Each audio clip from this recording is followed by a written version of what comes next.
Okay, now write down heading advantages of casting. So now we will see advantages as well as limitations of casting. Limitations की भी बात करेंगे, ठीक है. So first write down heading advantages of casting. Write down here first point, complex shape of objects can be easily produced. Can be easily produced.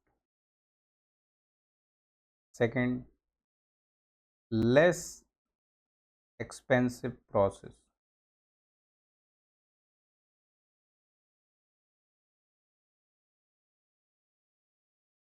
Next, both ductile and brittle. Both ductile and brittle type object can be produced. Can be produced. Next, very suitable for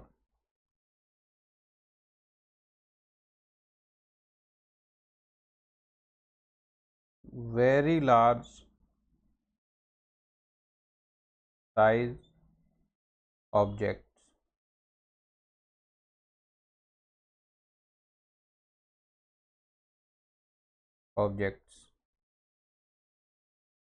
Example, machine tool bed. Machine tool जैसे कि lathe machine है ना, उसका जो main bed रहता है बड़ा सा, उसको कास्टिंग प्रोसेस से बनाया जाता है. आगे हम लोग मशीनिंग पढ़ेंगे, उसमें मशीन टूल, उसके पार्ट्स की वर्किंग, वो सारा कुछ देखेंगे. Next, road roller. Road roller का जो व्हील होता है वो बड़ा सा हैवी, वो कास्टिंग प्रोसेस से बनता है. Engine block. इंजन का जो बॉडी होता है मेन, जिसपे सारे माउंटिंग्स रहते हैं ना, ठीक है, बहुत सारे सिलेंडर रहते हैं, 6 सिलेंडर, 4 सिलेंडर, 12, वो पूरा बड़ा सा ब्लॉक जो है वो कास्टिंग प्रोसेस से ही बनता है, ठीक है, एक्सेट्रा. तो लार्ज साइज के ऑब्जेक्ट बनाने के लिए casting is very very suitable, ठीक है. तो ये एडवांटेजेस हो गए. नेक्स्ट लिखो limitations.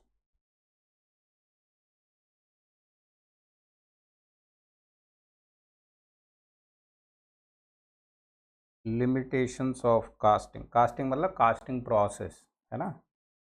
Next, surface finish.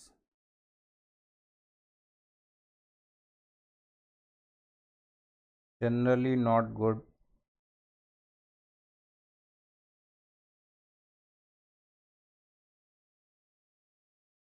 laborious and time consuming.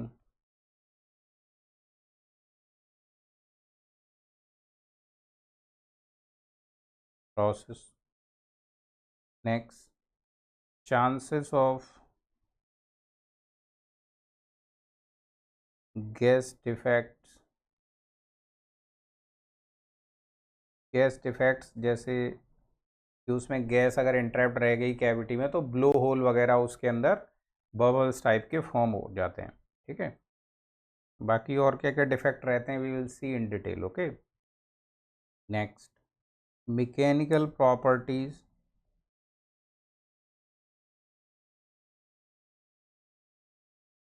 Are not uniform.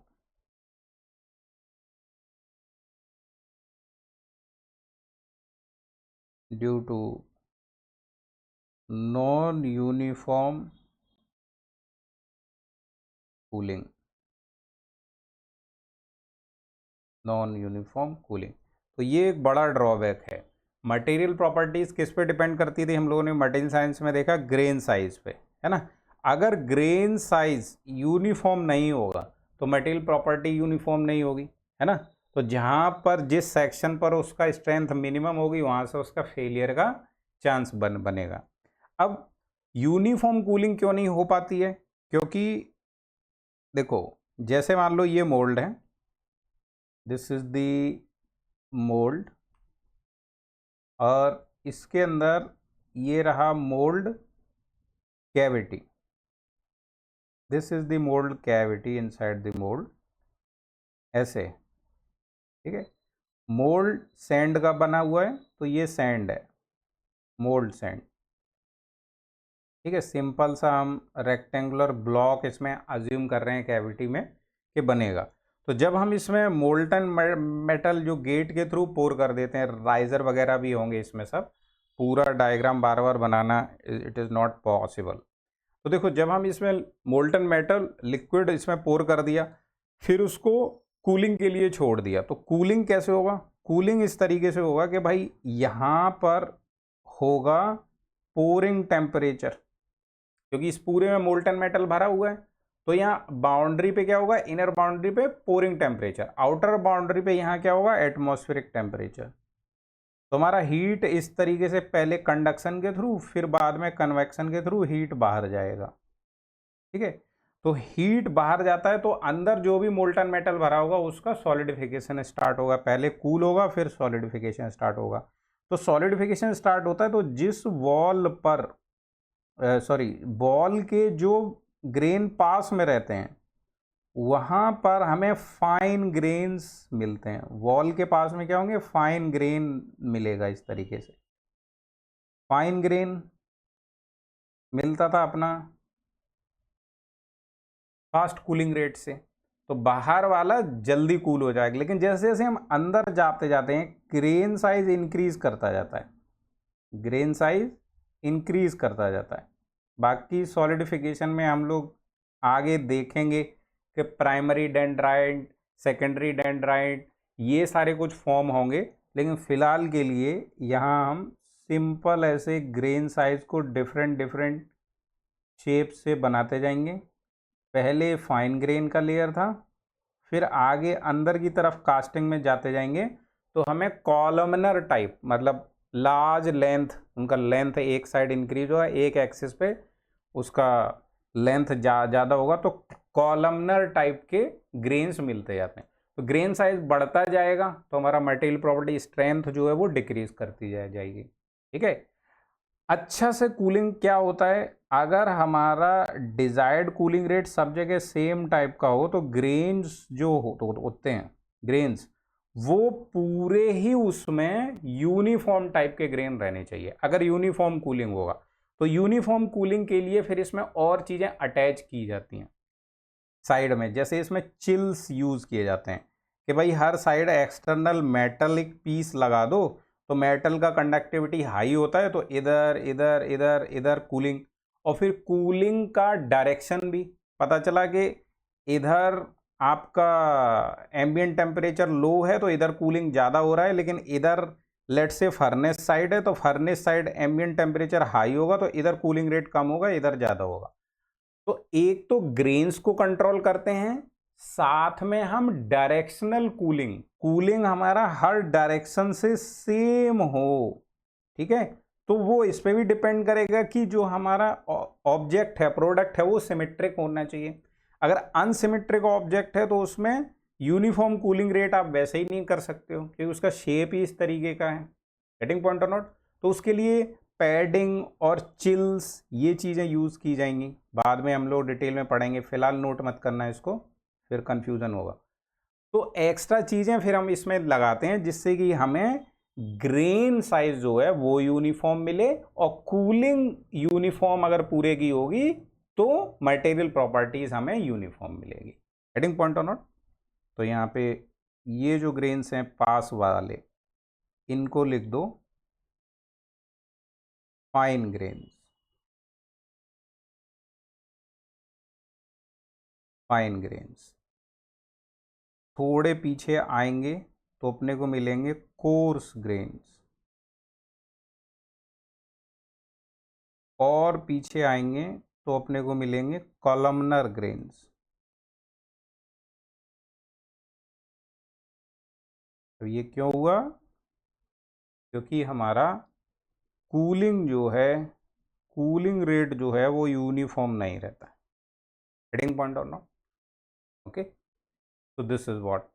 अभी इसमें जब कूलिंग होता है तो एक तो होता है अपना व्हाट टू से pouring temperature.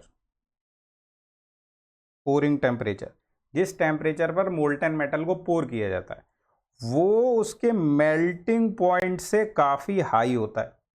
Tm is the melting point, Tp is the pouring temperature.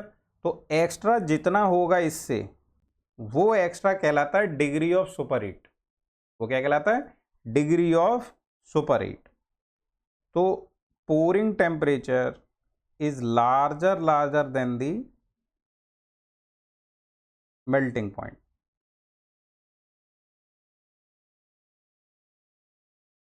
Tm is your melting temperature।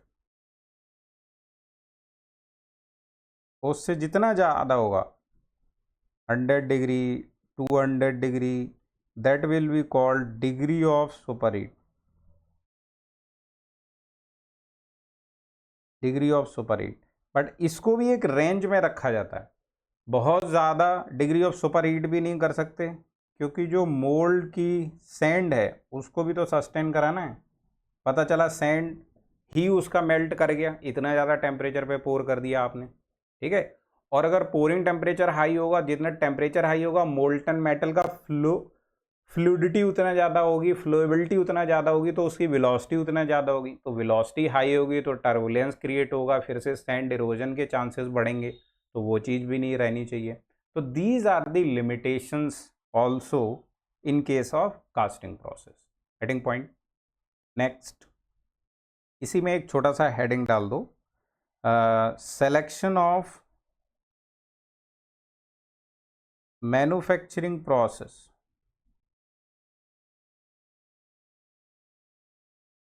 Selection of manufacturing process depends upon different factors। कि हम कोई ऑब्जेक्ट बना रहे हैं उसको कास्टिंग से बनाएं या कोई और प्रोसेस मशीनिंग से बनाएं, तो उसमें क्या क्या फैक्टर जो हैं वो इन्वॉल्व रहते हैं। तो इसमें सबसे पहला जो आता है वो होता है शेप एंड साइज। जैसा कि आपको बताया, अगर बहुत बड़ा साइज है, बहुत बड़ा साइज है तो कास्टिंग इज फेवरेबल, क्योंकि मशीनिंग पे उतना बड़ा साइज आप लेथ मशीन पे कैसे उसको हैंडल करोगे।